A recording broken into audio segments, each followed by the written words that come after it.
कि आने वाले टाइम में जो बांग्लादेश की पर कैपिटा जीडीपी है वो इंडिया की पर कैपिटा जीडीपी को ओवरटेक कर लेगी। लेकिन ये जो डिफरेंस है ये स्मॉल ही है, रैदर स्मॉल। ये आप देख सकते हो $1,888 टू $1,877। लेकिन ये एक तरह से एनडीए गवर्नमेंट को टारगेट करने के लिए, पॉलिटिकल अटैक करने के लिए इनफ है। एंड काफ़ी सारे रीज़न हैं जिससे मतलब ये इंडिया की जो इकोनॉमी है उसमें स्लो डाउन देखने को मिला है। लेकिन जो ढाका ने इम्प्रेसिव इकोनॉमिक परफॉर्मेंस दी है ना, तो काफ़ी सारे यहाँ पे स्ट्रैटेजिक कॉन्सिक्वेंसेस हैं बांग्लादेश के इकोनॉमिक राइज के। यहाँ पे अगर हम इंटरनेशनल डेवलपमेंट इंस्टीट्यूशंस की बात करें तो वो सभी अभी कन्विंस्ड हो गए हैं कि सब कॉन्टिनेंट और अगर जो रेस्ट मतलब जो विकासशील देश हैं, डेवलपिंग कंट्रीज़ हैं, तो उनको मतलब ढाका के एक्सपीरियंस से सीखना चाहिए। और ये बांग्लादेश मॉडल की यहाँ पे बात कर रहे हैं, लेकिन यहाँ पे जो फोकस है वो डिफरेंट है। बांग्लादेश मॉडल की जगह पे यहाँ पे जो बांग्लादेश में जो रीजनल इम्प्लीकेशंस हैं तो उस पर ज़्यादा फोकस दिया गया था। तो रीजनल इम्प्लीकेशंस की वजह से बांग्लादेश को इतनी ज़्यादा इकोनॉमिक सक्सेस मिली है। तो यहाँ पे यही चीज़ बोला गया है कि 5 ऑफ देम स्टैंड आउट, है ना। पहली बात ये कि जैसे जो भी कंट्रीज़ हैं, अगर हम वर्ल्ड के मेंटल मैप की बात करें तो वो जब पूरा वर्ल्ड बोलता है साउथ एशिया, है ना, तो साउथ एशिया में उनके दिमाग में सबसे पहला जो कंट्री आती है वो क्या आती है? इंडिया। दूसरे नंबर पे जो कंट्री आती है पाकिस्तान। इसके बाद की कंट्रीज़ को कंसिडर किया जाता है स्मॉलर स्टेट, है ना। लेकिन अगर हम बात करें बांग्लादेश की तो Bangladesh was never really small, क्योंकि जो इनकी पॉपुलेशन है वो अभी 160 मिलियन है, ठीक है, 160 मिलियन। तो ये अगर डेमोग्राफिकली अगर हम बात करें तो 8th लार्जेस्ट नेशन है इन द वर्ल्ड, ठीक है, 8th largest nation in the world. तो इस वजह से काफ़ी ज़्यादा पावरफुल है। और अगर हम इकोनॉमिक राइज की बात करें is changing some of that, है ना। तो अगर पाकिस्तान की साइड से कोई बैड न्यूज़ नहीं आती है तो बांग्लादेश लगातार ऐसे ही पॉजिटिव नैरेटिव जो है सब कॉन्टिनेंट प्रोस्पेक्ट में प्रोवाइड करता रहेगा। Bad news in the sense कि जैसे पाकिस्तान बार बार रोता रहता है कि, है ना, इंडिया के साथ वॉर को लेके, और जो कोजी रिलेशनशिप है इंटरनेशनल टेररिज्म के साथ, है ना, मतलब काफ़ी ज़्यादा सपोर्टिव रहता है वो टेररिज्म को लेके। और अफ़गानिस्तान का जो इशू है वहाँ पर nuclear weapons, claims on Kashmir, तो ये सारी प्रॉब्लम पाकिस्तान की साइड से। अब ये बोला जा रहा है कि Bangladesh GDP is expected 320 billion dollar, है ना। तो बांग्लादेश की जो जीडीपी है वो इतनी रहेगी। और 2020 के लिए पाकिस्तान के जीडीपी का कोई डेटा आईएमएफ के पास अभी नहीं है, लेकिन अगर 2019 की अगर हम बात करें तो वहाँ पे 275 बिलियन डॉलर की यहाँ पे पाकिस्तान की इकोनॉमी थी, ठीक है। तो ये चीज़ है। यहाँ पे हम पाकिस्तान और बांग्लादेश के बारे में इसलिए मतलब पढ़ रहे हैं क्योंकि आपको बताया कि पाकिस्तान से ही बांग्लादेश का इमरजेंस हुआ था, इससे अलग हुआ था 1971 में। बांग्लादेश नई कंट्री बना था, तो उस टाइम से लेके और अब तक बांग्लादेश कितना आगे बन गया है, पाकिस्तान मतलब अभी तक पीछे है, ठीक है। तो आईएमएफ ने ये सजेस्ट किया है कि अभी जो पाकिस्तान की इकोनॉमी है वो कॉन्ट्रैक्ट करेगी। और एक दशक पहले की अगर हम बात करें तो 60 बिलियन डॉलर थी, लार्जर देन बांग्लादेश, है ना। लेकिन पाकिस्तान अभी जो है ओवरटेक कर लिया है, मतलब पाकिस्तान से तो काफ़ी आगे ही है। $US today gets you 85 Bangladeshi taka, है ना। तो ये 119 पाकिस्तानी रुपीज़, तो ये इसकी वैल्यू से भी हमको पता चलता है। अब देखो पाकिस्तान के पास क्या है, वहाँ पे ना ही पॉपुलेशन कंट्रोल को लेके कोई मेजर लिए गए हैं, लेकिन बांग्लादेश ने जो है अपनी पॉपुलेशन ग्रोथ को एक तरह से कंट्रोल रखा हुआ है। और साथ में उनकी इन्फ्लेशन पे अच्छी ग्रिप है ना। इस्लामाबाद के ऐसा कुछ नहीं है। अगर दूसरी हम बात करें तो उनकी एक मस्कुलर फॉरेन पॉलिसीज़ है ना, driven by the army. And Pakistan Bangladesh की कोई भी ऐसे एटॉमिक आर्सनल उन्होंने नहीं किया पाकिस्तान की तरह, है ना। और ना ही कोई उन्होंने वेपनाइज किया है वायलेंट रिलीजियस एक्सट्रीमिज़म को। तो ये सारी चीज़ें हैं जो मतलब जियो पॉलिटिकल सिनेरियो में बांग्लादेश को काफ़ी आगे ले जाती हैं।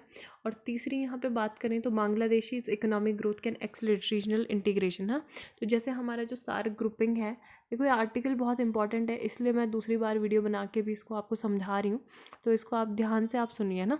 तो सार्क जो है, SAARC South Asian Association for Regional Cooperation, एक तरह से ये कोमा में चला गया है, ये वाला जो हमारा था। तो इसको भी रिवाइव किया जाना चाहिए, है ना। साथ में जो, क्योंकि पाकिस्तान आपको पता है वो इंडिया के साथ जो अगर रिलेशन की बात आए तो इकोनॉमिक कोऑपरेशन के नाम पे वो बिल्कुल भी कोऑपरेट नहीं करता है। और साथ में क्या करता है, सपोर्ट करता है किसको, क्रॉस बॉर्डर टेररिज्म को, है ना। तो ये चीज़ें हैं यहाँ पे, इन सारे जो ग्रुपिंग है और ईस्टर्न सब कॉन्टिनेंट में इनके इंटीग्रेशन की ज़रूरत है। एंड दूसरी चीज़ ये है कि हम मतलब क्या कर सकते हैं, हम इसमें चलो रिवाइवल इसका भी कर सकते हैं, लेकिन हम अपना जो फोकस है साथ में किस पे कर सकते हैं, रीजनलिज्म पे। रीजनलिज्म कैसे, यानी कि BBIN, ठीक है, BBIN यानी कि बांग्लादेश, भूटान, इंडिया, नेपाल, ये भी जो है एक सब रीजनल फोरम है। इसमें भी ये चारों देश हैं और ये काफ़ी जो एक्टिवेट था in the middle of last decade, लेकिन अभी ये कोई भी मतलब फास्ट कुछ भी एडवांसमेंट इसमें नहीं हो रहे हैं ना। तो दिल्ली को अभी ये देखना पड़ेगा, ढाका को, कि यहाँ पे एक फ्रेश लुक दे इस फोरम को और इसके जो स्कोप है इसको वाइडन करें। यहाँ पे काफ़ी सारी चीज़ें हो सकती हैं, है ना, और BBIN एक्टिविटी को भी यहाँ पे बढ़ावा दे सकते हैं। एंड दूसरी चौथी बात ये है कि इकोनॉमिक सक्सेस जो है बांग्लादेश की, अब पहले ये होता था कि कोई भी जैसे पार है, बड़ी बड़ी जो कंट्रीज़ हैं, चाहे वो जापान है या फिर ईस्ट एशियन कंट्रीज़ हैं, चाइना, साउथ कोरिया, सिंगापुर, है ना, और US, तो पहले वो इंडिया और पाकिस्तान को ही देखती थी। ट्रेडिशनली फोकस इंडिया पाकिस्तान पे रहता था यहाँ पे। लेकिन अभी जो है बांग्लादेश इतनी तेज़ी से सक्सेसफुली इकोनॉमिकली वो ग्रो कर रहा है, तो ये सारी कंट्रीज़ की जो अटेंशन है वो बांग्लादेश पर भी जाती है, ठीक है। वहाँ पे जो पॉसिबिलिटीज़ इमर्ज होकर आ रही हैं बांग्लादेश में न्यू, तो वहाँ पे भी इनका फोकस जाता है। फाइनली जो इकोनॉमिक राइज है बांग्लादेश का, अगर हम इंडिया की बात करें तो इंडिया का जो नेशनल प्लान है ना, कि हमें ईस्टर्न और नॉर्थ ईस्टर्न जो स्टेट्स हैं उनको क्या करना है, उनका डेवलपमेंट करना है, उस पर फोकस करना है। तो इसके लिए काफ़ी ज़्यादा बेनिफिशियल ये रहेगा, है ना। तो जैसे अगर हम बात करें, Bangladesh economy is now 1.5 time as large that of West Bengal, और यहाँ पे बेटर इंटीग्रेशन हो सकता है और ये ह्यूज बूस्ट देगा ईस्टर्न इंडिया को हमारे, क्योंकि आपको पता है अभी भी कनेक्टिविटी, बेटर कनेक्टिविटी नहीं है हमारे ईस्टर्न इंडिया से मेनलैंड इंडिया की। तो इस वजह से यहाँ पे नॉर्थ ईस्ट जो है, लैंड लॉक नॉर्थ ईस्ट को बांग्लादेश के द्वारा क्या मिलेगा, हेल्प मिलेगी, है ना।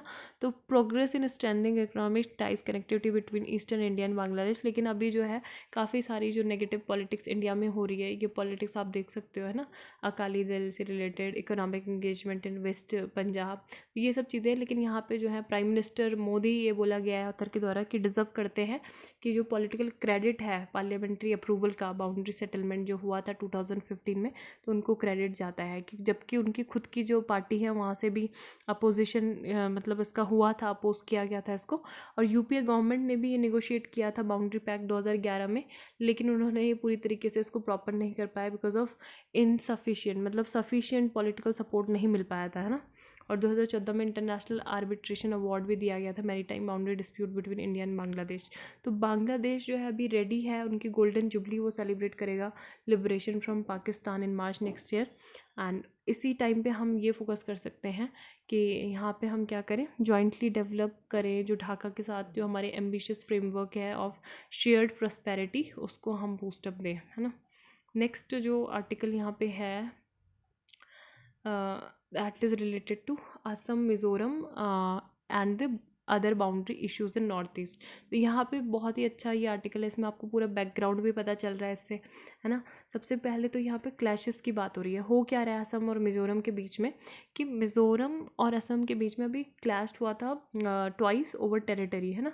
यहाँ पे 8 लोग जो थे इंजर्ड हो गए थे, और यहाँ पे जो बहुत सारी हर्ट्स हैं और स्मॉल शॉप्स वगैरह हैं, तो वहाँ पे टॉर्चिंग वगैरह भी की गई थी, है ना। तो लॉन्ग स्टैंडिंग इंटर स्टेट ये बाउंड्री इशू है।